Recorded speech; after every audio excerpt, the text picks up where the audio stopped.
I'm going to replace the batteries in this e-wheel scooter. It takes 4 12-volt batteries. Here's the serial number. To access the batteries, remove the key. Open up the trunk with the key. Key fits into the keyhole, turn and lift. Lift up the seat.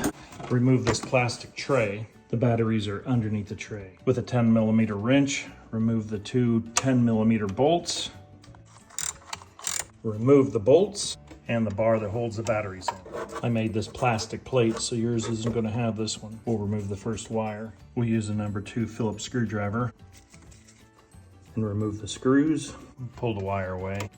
Remove the cap that exposes the screw. Remove the negative. Remove the first battery. I'll set it on the ground in the same orientation. I'll remove this cable and place it in the exact same order with the old batteries. Silicone grease on the screw will make sure they don't seize up or corrode. I'll place the cable in the exact same orientation. Make sure you don't strip anything. If they do seize, you can take a hammer and tap it a little bit.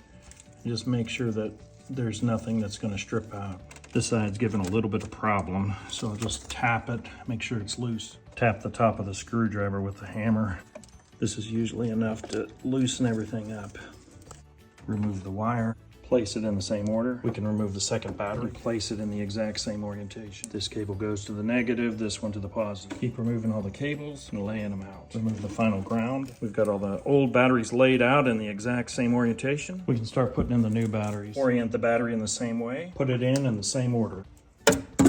Make sure that the batteries are in the exact same order. I'll place the positive and the negative on last. I'll start with this wire. Place it on the exact same way. Silicone grease on the threads really help. Make sure the connections are tight. Don't strip out the screws. Make sure there's no corrosion on any of the contacts. When you tighten them up, make sure there's no movement. The longer connection, same exact place. Keep working our way down. Before you put the positive on, you can hit the breaker so it doesn't arc. We'll turn off the breaker. Now you can see when we touch, there's no arcing. We'll put silicone grease on every connection. Silicone grease conducts the electricity. Keeps the corrosion down big time. When you go to maintain the batteries, you'll be glad you put this stuff in. Place all the caps back into place. Put the battery bar back in to make sure the batteries don't come out. Flip the breaker back on. I usually do not put the tray back in. That way I can maintain the batteries better. We'll give everything a full charge. We'll turn the scooter on. We've got a full charge.